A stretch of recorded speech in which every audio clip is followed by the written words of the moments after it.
Today on Monkey Life. Upsetting news for the team when siamang gibbon Onion is taken to theatre. How's that? How do I feel there? Fat. Sheesh. Fluid, that's not good. Staff try to coax Capuchin Tao outside. It's potentially quite a scary thing for Tao, having never been outside. He might be a little bit agoraphobic. And keeping cool, the stumpies are given a paddling pool.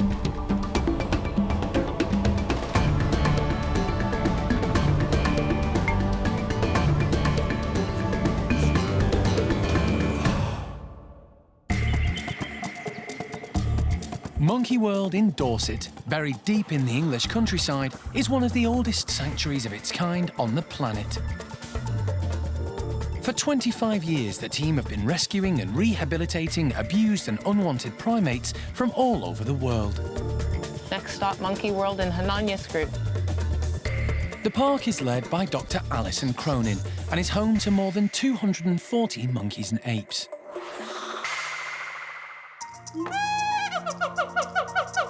There are two siamang gibbons at Monkey World, Sam and his son Onion.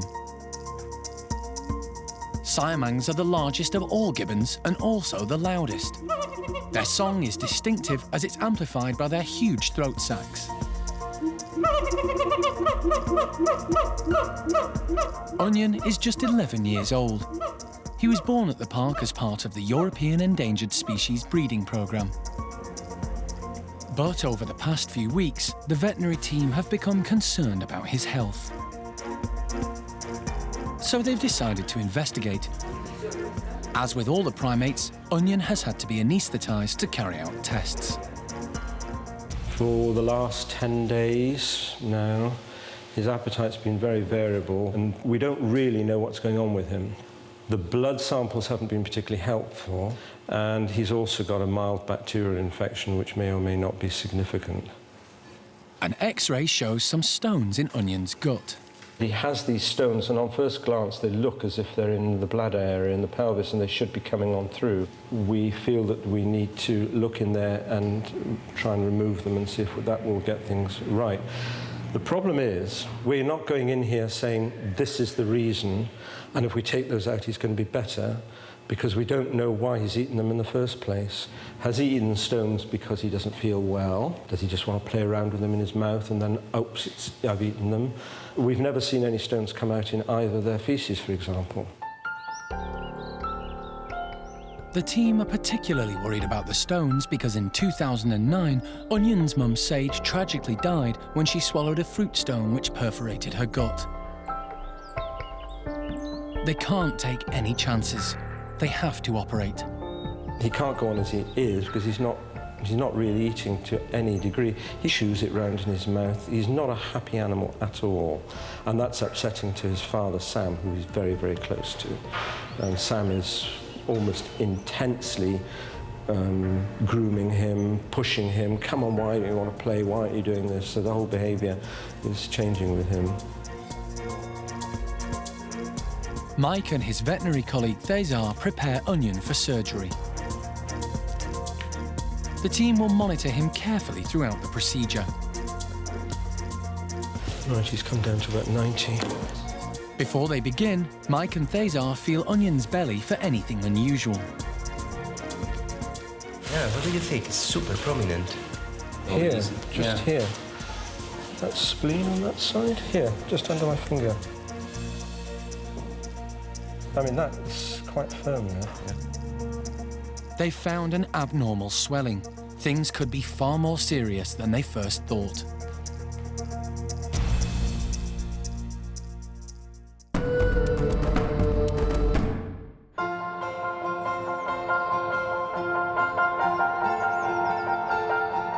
While the team work on Onion, away from the hospital, everyone is taking it easy.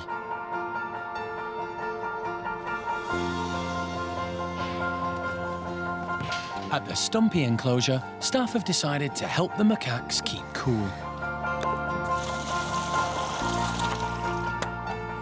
We're going to give them a tub with just some water in. We've put it on a slight slant, so there's going to be a deep end, a shallow end, and a bit at the front which won't have water in it at all. We're just going to put some food in it for them, and they can choose to come and sit in it or just look over the edge and reach for some food that way. Their wild diet is mainly fruit, but it is kind of made up of other things as well, like seeds, flowers, buds. They will eat freshwater crabs and also frogs as well, so it kind of shows that they would go close to the water in the wild. We'll spread the rest of the food everywhere, so they have got a choice whether they come and use the tub or not. They can still have some of their favourite foods, so hopefully it will keep them busy for quite a long time. Come on, guys!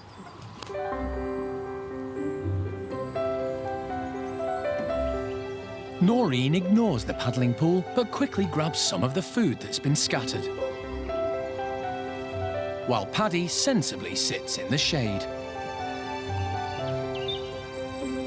These ugly monkeys, as they're affectionately known, were all overweight when they arrived at the park because they spent most of their lives in laboratories being used for research, so didn't get much exercise.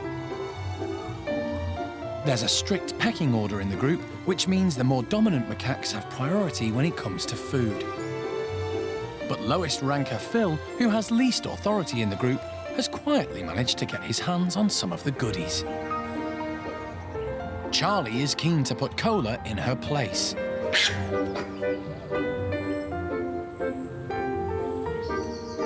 Leader Sam is the first to investigate the pool, although he doesn't want to paddle. Yay, Sam! Good boy! Dominant female Kelly decides to take the plunge, and she's soon reaping the rewards. When low-ranking Cola tries to take her turn, Maureen pushes her out of the way. Noreen's next to investigate, delicately picking out the seeds, but then decides she might as well get wet. If we can do anything to get them moving just a little bit and try and lose some of that weight that some of them have, it's good. You can see their little legs working and them trying to steady themselves. So, yeah, I think it's working their muscles, which is really good. Once everyone's had enough, Phil manages to sneak in there, but with all the fruit gone, he has to settle for the dregs.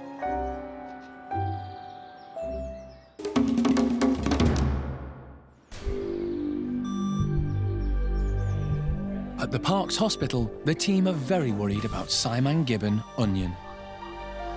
They're about to open him up to investigate an abnormal swelling they've discovered in his belly. As soon as Mike makes the incision, there's another sign that something's wrong. Wow, that's fluid. That's not good. Oh, gosh.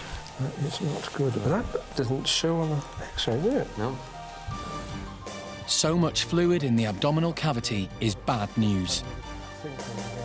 Mike needs to find out if the stones Onion has swallowed are the cause. The stones are immediately here. I've got them. Oh, that's good. Yeah. They're in the cecum. Yeah. You know, it's not uncommon. The stones aren't the problem. They're in a part of the gut where they won't cause any harm. But Mike has come across something else. How's that? How do I feel there? Fat. Solid. That doesn't look nice. Crikey. Exactly, that's what we were feeling. That's what you could feel. It's knobbly. Sheesh. What is that? They found the lump they felt before they started operating. Fatty. Well, it's solid. It's really, really firm. That's abnormal as far as I'm concerned. Oh, he's got a tumour. It's like a massive tumor. Sugar. It's a dreadful shock for the team. And they don't yet know whether Onion's tumour is operable.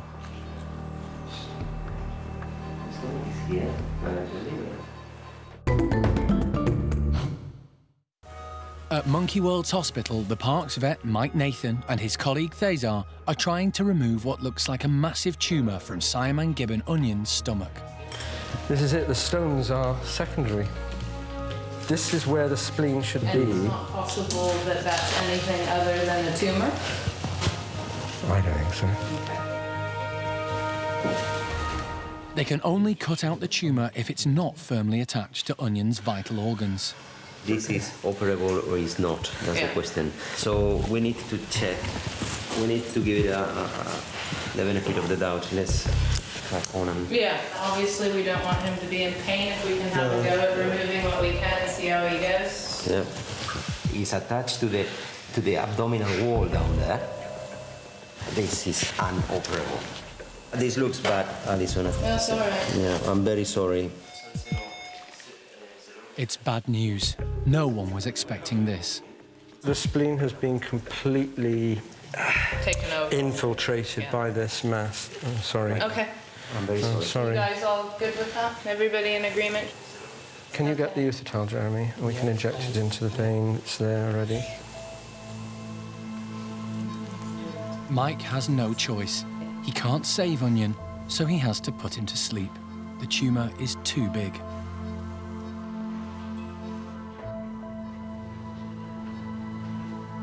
It only takes a few moments for Onion to slip away.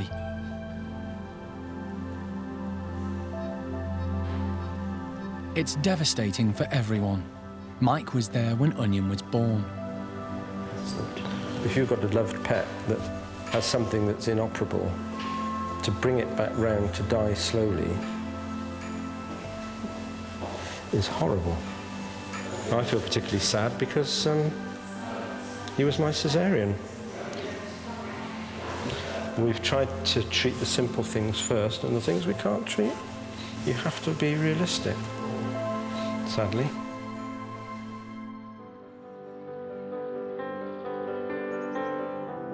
Onion had an eventful life at the park. His birth was very dramatic. This is a big baby. Mike had to do an emergency caesarean when his mum Sage got into problems. Whoa, it's been a rough start. But from the moment he was born, he proved to be very popular with the staff. Onion was a lovely boy. He was a lot of fun.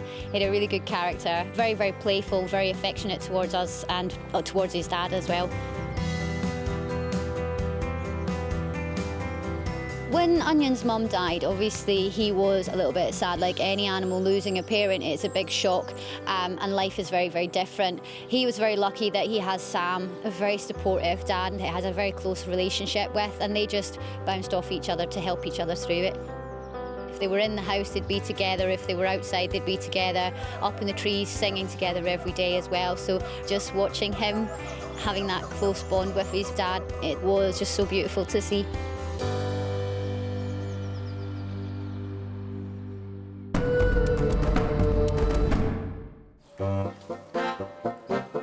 Deaths are all part of life at the park, but so too are births, and a recent arrival is keeping the Primate Care Staff busy.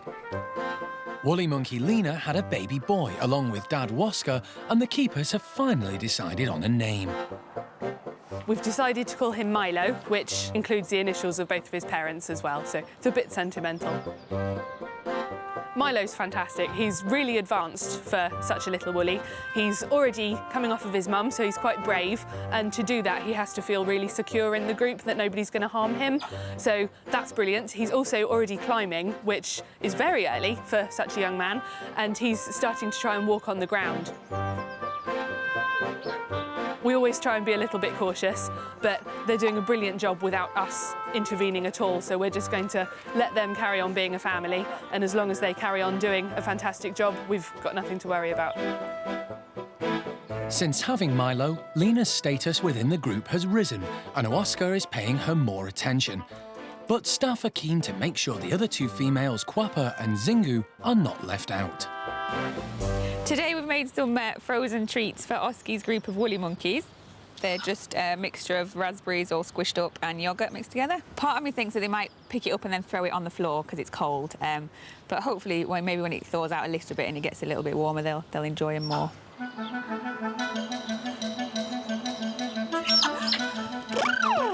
The woolies are excited at the sight of the frozen treats, and Lena is straight in there. Not wanting to be left out, Dad Oscar digs in. He's quite happy to get his hands dirty and even tries to steal Lena's.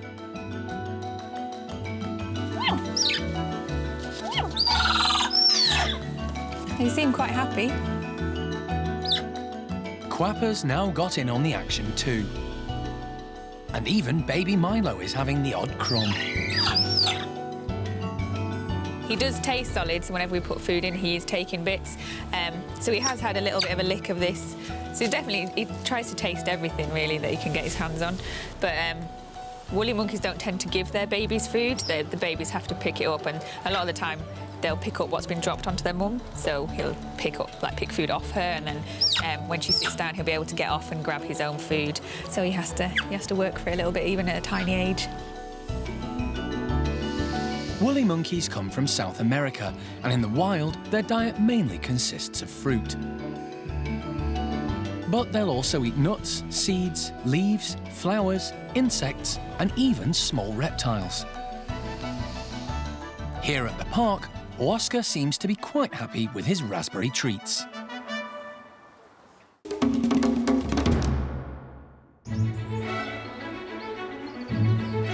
Another new arrival at the park is finally beginning to make friends. Capuchin Tao, who was recently rescued from Slovenia, has settled in nicely with the boys, but today will mark a major milestone in his life. He's going to be allowed outside. Tao was kept as a pet and for 5 years lived in a basement room with no natural sunlight. It's quite hard to sort of predict what Tao might do. It's potentially quite a scary thing for Tao, having never been outside. He might be a little bit agoraphobic, so there's a high chance that he'll be a little bit reluctant to venture out today. Having said that, he quite often follows some of the other monkeys, so he may just see them all going outside and trottle along behind them. So, yeah, it's going to be really exciting to see exactly what happens. Staff have chosen 4 boys to keep Tao company who've been particularly friendly to him.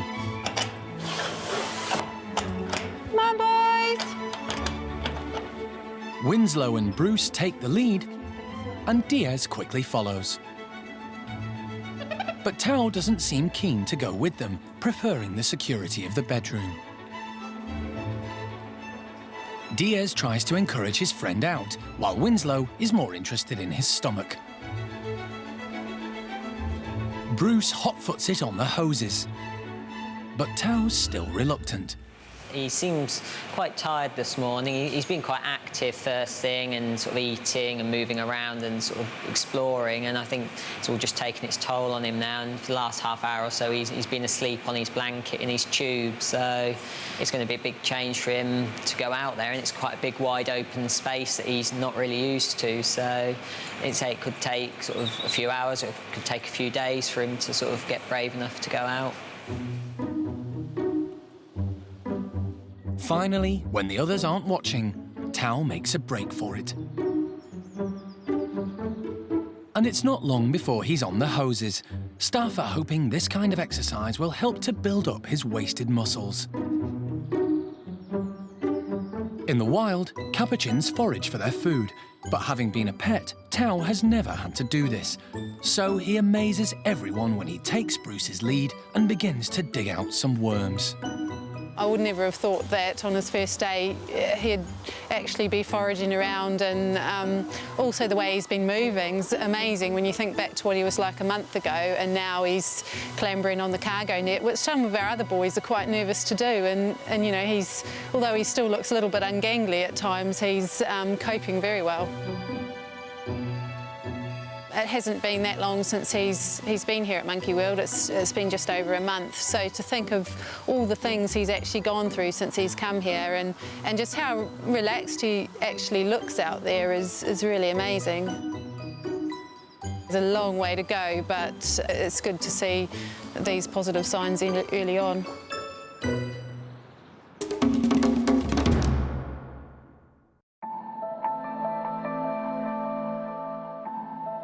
At the siamang house, Onion's father Sam is all alone. It's never the individuals who pass away, especially if it's relatively peaceful.